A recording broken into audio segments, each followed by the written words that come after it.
ಮಿಥುನ ರಾಶಿಯವರೇ, ಫೆಬ್ರವರಿ 2026 ನಿಮಗೆ ಒಂದು ಯಶಸ್ವಿ ತಿಂಗಳಾಗಲಿದೆ. ವೃತ್ತಿ ಮತ್ತು ಕೆಲಸದಲ್ಲಿ 80% ಪ್ರಗತಿ ಕಂಡುಬರುತ್ತದೆ.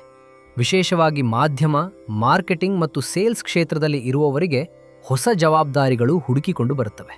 ಮೇಲಧಿಕಾರಿಗಳಿಂದ ಪ್ರಶಂಸೆ ಲಭಿಸಲಿದೆ. ಆದಾಯವು ನಿಧಾನವಾಗಿ ಹೆಚ್ಚಾದರೂ 2 ಮಾರ್ಗಗಳಿಂದ ಹಣ ಬರುವ ಸಾಧ್ಯತೆ ಇದೆ.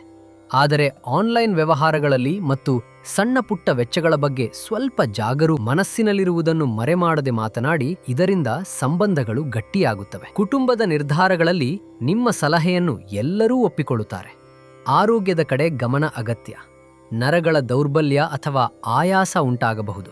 ಆದ್ದರಿಂದ ಮೊಬೈಲ್ ಬಳಕೆಯನ್ನು ಕಡಿಮೆ ಮಾಡಿ ಧ್ಯಾನ ಮತ್ತು ಪ್ರಾಣಾಯಾಮ ಮಾಡಿ. ಈ ತಿಂಗಳು ನಿಮಗಾಗಿ ಇರುವ ತಾರಕ ಮಂತ್ರ: ಸರಿಯಾದ ಮಾತು ಸಮಾನ ಸರಿಯಾದ ಅವಕಾಶ. ನೀವು ಆಡುವ ಮಾತುಗಳೇ ನಿಮ್ಮ ಶಕ್ತಿ.